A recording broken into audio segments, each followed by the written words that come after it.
దేవుని నామానికి మహిమ కలుగును గాక. జీవన తొలి సంధ్య అనుదినమన్న అనే యొక్క ఉదయకాలపు వాక్య ధ్యానములకు మిమ్మల్ని ఆహ్వానిస్తూ నా నిండు వందనాలను ప్రభునందు తెలియపరుస్తూ ఉన్నాను. ప్రభునందు మాకు అత్యంత ప్రియమైనటువంటి దేవుని ప్రజలారా ఎలా ఉన్నారండి?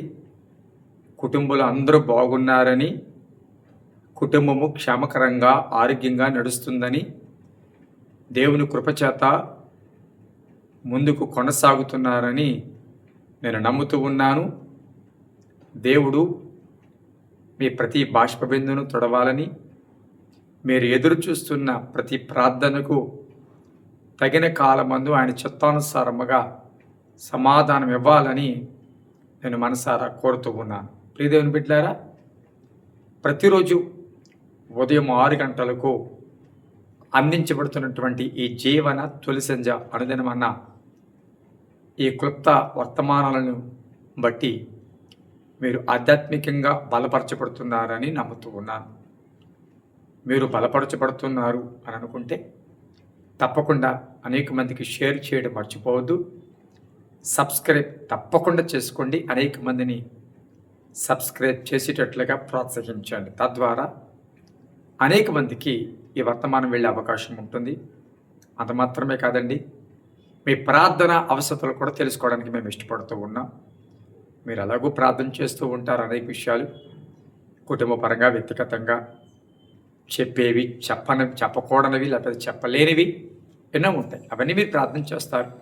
అయితే ఏదైనా ఒకవేళ చెప్పగలిగేది మా దృష్టికి తీసుకురావాలి అనుకున్నది ఏదైనా ఉన్నట్లయితే తప్పకుండా మీరు నాకు తెలియపరచండి.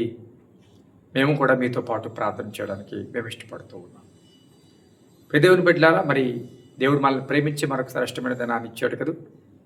మరి ఉదయకాలము ప్రార్థనతోనూ వాక్యము చదవడం ద్వారాను మీ దినచర్యను ప్రారంభించవలసిందిగా ప్రభు బిడ్డ మీకు మనవి చేస్తూ ఉన్నాం. ఈ ఉదయకాలం ఒక మాటను మీ దృష్టికి తీసుకురావడానికి నేను ఇష్టపడుతూ ఉన్నాను. నిర్గమకాండము 5వ అధ్యాయం. నిర్గమకాండము 5వ అధ్యాయము 22వ వచనం.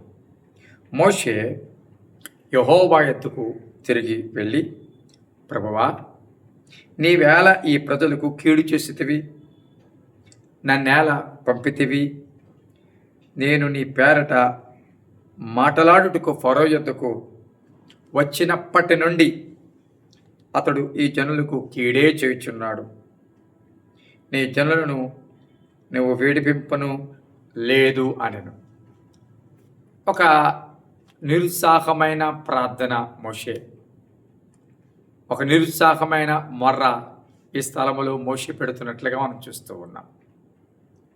దేవుడు మోషేని దర్శించినప్పుడు వెళ్ళను అనే మోషేనితో దేవుడు మాట్లాడి ఆయన ఐగుప్తుకి మోషేని పంపినప్పుడు మోషే వచ్చిన తర్వాత, అంటే మోషే ఐగుప్తులో అడుగుపెట్టిన తర్వాత అక్కడ కొన్ని పరిణామాలు చోటు చేసుకున్నాయి. యాక్చువల్గా ఇశ్రాయేలుని విడిపించడానికి, వారికి విడుదల మోషే ద్వారా కలగడానికి దేవుడు మోషేను ఐగుప్తుకు పంపించాడు. కానీ మోషే ఐగుప్తులో ఇశ్రాయేలు పక్షంగా అడుగుపెట్టిన తర్వాత ఇశ్రాయేలుకి సమస్య ఎక్కువైపోయింది. 19వ వచనం చూసినట్లయితే, ఇశ్రాయేలీయుల నాయకులు తాము దురవస్థలో పడి ఉన్నట్లు తెలుసుకునేది. సమస్య ఎక్కువైపోయింది. అప్పుడు వరకు మామూలుగా చేసే పని ఇంకా కష్టతరం అయిపోయింది. నిర్ణయాలు ఇంకా కఠినమైపోయాయి. చట్టం ఇంకా కఠినమైపోయింది. ప్రమాణాలు ఇంకా కఠినమైపోయాయి. ఫరో ఇశ్రాయేలుల పట్ల అవలంబించే వైఖరిలో గొప్ప మొండి వైఖరి, గొప్ప కఠిన వైఖరి కనబడుతూ ఉంది. మోషే వెళ్ళిన తర్వాత నేను మిమ్మల్ని విడిపించడానికి వచ్చాను అని తాను పరిచయం చేసుకున్నప్పుడు ఒక పాజిటివ్గా వెళ్ళవలసిన ప్రయాణం, ఒక పాజిటివ్ సిచ్యువేషన్, అంటే అనుకూలత.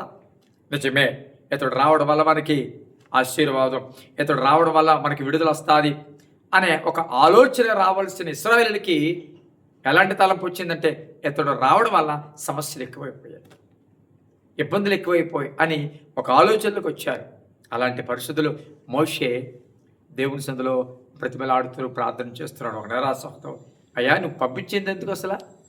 నేను వెళ్ళంటే ఇక్కడికి వెళ్ళమన్నావు, నన్ను నేల పంపితివి, మనం చదువుకున్నాం కదా, నన్ను నేల పంపితివి, నేను వచ్చిన తర్వాత పరిస్థితులన్నీ మారిపోయాయి, విడిపిస్తానన్నా విడిపించలేదే అని మోషే ప్రార్థన చేస్తున్నాడు. అయితే దేవుడు మాట్లాడుతున్న మాట 6వ అధ్యాయం 1వ వచనంలో, అందుకు యెహోవా ఫరోకు, నేను చేయబోవచ్చున్న దానిని నీవు నిశ్చయముగా చూచెదవు, బలమైన హస్తము చేత అతడు వారిని పోనిచ్చును, బలమైన హస్తము చేతనే అతడు తన దేశములో నుండి వారిని తోలివేనని మోషేతో అనేను.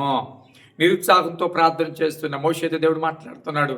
మోషే, నిశ్చయముగా చూడబోతున్నావు, నేను చేయబోయే కార్యమును నువ్వు చూడబోతున్నావు. ఇశ్రాయేలును ఐగుప్తు ఫరో ఎలా పంపించబోతున్నాడో, వారి దగ్గర నుంచి ఎలా తోలివేయబడబోతున్నారో నువ్వు చూడబోతున్నావు. ప్రియమైన బిడ్డలారా, చాలాసార్లు దేవుడి మాట ప్రకారంగా చేస్తున్నాను, దేవుడి మాట ప్రకారంగా ఇది ప్రారంభించాను, దేవుడి మాట ప్రకారం కదా ఇక్కడికి వచ్చాను, దేవుడి మాట ప్రకారం కదా నేను ఇలా ఉన్నాను అని చాలాసార్లు నీ జీవితంలో దేవుడి మాట ప్రకారం దేవుడి చిత్తానికి లోబడి వెళ్ళినా సరే కొన్ని ప్రతికూల పరిస్థితులకు ఎదురవుతున్నప్పుడు, కొన్ని ఇబ్బందులకు ఎదురైనప్పుడు ఈ నిరుత్సాహం నీలో కూడా వస్తుంది. ఎందుకంటే దేవుడి మాట ప్రకారం వెళ్ళిన నాకు ఈ వ్యతిరేకత ఏంటి, దేవుడి మాటకి విధేయత చూపించిన నా జీవితంలో ఈ పరిస్థితి ఏంటి, ఎక్కువగా ప్రార్థన చేసే నా జీవితంలో, ఎక్కువగా వాక్యానికి లోబడి నా జీవితంలో, ఎక్కువగా దేవుడి సన్నిధిని ప్రేమించే నా జీవితంలో, పరిచర్య చేసే నా జీవితంలో, యథార్థవంతుడిగా బ్రతుకుతున్న నా జీవితంలో, పాపం అంటే భయం కలిగి పరిశుద్ధుడిగా బ్రతుకుతున్న నా జీవితంలో, మిక్కిలి నమ్మకస్తుడిగా నడుస్తున్న నా జీవితంలో ఈ సమస్యలు ఏంటి, ఈ ఇబ్బందులు ఏంటి అనిసార్లు కొన్నిసార్లు మన జీవితంలో ఎలాంటి నిరుత్సాహం కలుగుతూ ఉంటుంది. ప్రియదేవుని పెట్టారా, ఇక్కడ దేవుడు వెంటనే విడుదల ఇచ్చేస్తాడని మోషే అనుకున్నాడు. అడుగు పెట్టిన వెంటనే మొదటి రోజే విడుదల కలిగేస్తుంది, మొదటి రోజే ప్రజలు బయటకు వచ్చేస్తారు, మొదటి రోజే ఫరో పంపించేస్తాడు అనుకుంటున్నారు. కానీ దాని వెనక ప్రణాళిక ఎంత ఉంటుందో, ఎక్కడ ఎన్ని అద్భుతాలు దేవుడు చేయాలో, ఫరో హృదయాన్ని ఎలా కఠినం చేసి ఎలా మెత్తనపరిచి ఫరో హృదయంలో ఎలాంటి మార్పు తీసుకురావాలని కోరుకుంటున్నాడో, ఇశ్రాయేలు ముందు తన నామాన్ని ఎలా మహిమపరుచుకోవాలి, ఐగుప్తుల ముందు ఇశ్రాయేలు దేవుడి యొక్క నామం ఎలా కనపరుచుకోవాలో దేవుడు ఒక ప్రణాళిక కలిగి ఉన్నాడు. ఆ ప్రణాళిక మోషేకు తెలియదు. దేవుడు ఏం చేయబోతున్నాడో, తన కార్యాలు ఎట్లా చేయబోతున్నాడో, తన నామాన్ని ఎలా కనపరుచుకోబోతున్నాడో అది మోషేకు మరుగు చేయబడింది, అది తెలియదు. కాబట్టి ప్రస్తుత పరిస్థితులను చూచే మోషే నిరుత్సాహంతో ప్రార్థన చేస్తాడు. నీ జీవితంలో కూడా దేవుడి మాట ప్రకారం వెళుతూ, దేవుడి మాట ప్రకారమే పరిచర్య చేస్తూ, దేవుడి మాట ప్రకారమే నేను అప్పగించుకుని ముందు కొనసాగుతూ ఉంటే నీ జీవితంలో కూడా అలాంటి పరిస్థితులు ఎదురవుతున్నాయేమో. నీ జీవితంలో కూడా పాజిటివ్ అనుకుంటే నెగిటివ్, ఆశీర్వాదం అనుకుంటే సమస్య, ఆదరణ అనుకుంటే నింద, బలము అనుకుంటే బలహీనత, గెలుపు అనుకుంటే ఓటమి, ఘనత అనుకుంటే అవమానం, ఇవి ఎదురవుతున్నాయా? దేవుడి చిత్త ప్రకారంగా నిన్ను అప్పగించుకున్నప్పటికీ పర్వాలేదు, కృంగిపోకు, నిరాశ పడకో. ఒక సమయము దేవుడు నిర్ణయించాడు, ఆ సమయంలో నువ్వు ఊహించని అద్భుతాన్ని చూడబోతున్నావు, ఊహించని కార్యాన్ని చూడబోతున్నావు. ఈ గ్యాప్ నేను నిరుత్సాహపరుస్తుందేమో, కానీ ఒక్కటి ఆలోచించు, ఈ గ్యాప్లో దేవుడు ఏదో చేయబోతున్నాడు. ఇంకా ఆలస్యము దేవుడు ఏదో చేయడానికే, ఇంకా ఆయన ఆ పరిపక్వత అంటే చూడండి, కన్సీవ్ అవగానే పిల్లలు పుట్టరు కదండి, 9 నెలలు ఆగాలి కదా. ఈలోగా పుట్టేస్తే ఆరోగ్యవంతమైన బిడ్డలుగా ఉంటారా? కాదా? అలాగే దేవుడు తను చేయబోయే కార్యాన్ని పరిపక్వతలోకి తీసుకురావడానికి, అంటే ఆ కాలము సంపూర్ణం అవ్వడానికి తన కుమారుని కూడా ఎప్పుడు పంపించాడు? కాలం సంపూర్ణమైనప్పుడు, అవునా? కాబట్టి నీ జీవితంలో కాలం సంపూర్ణం అవుతుంది ఒకరోజు.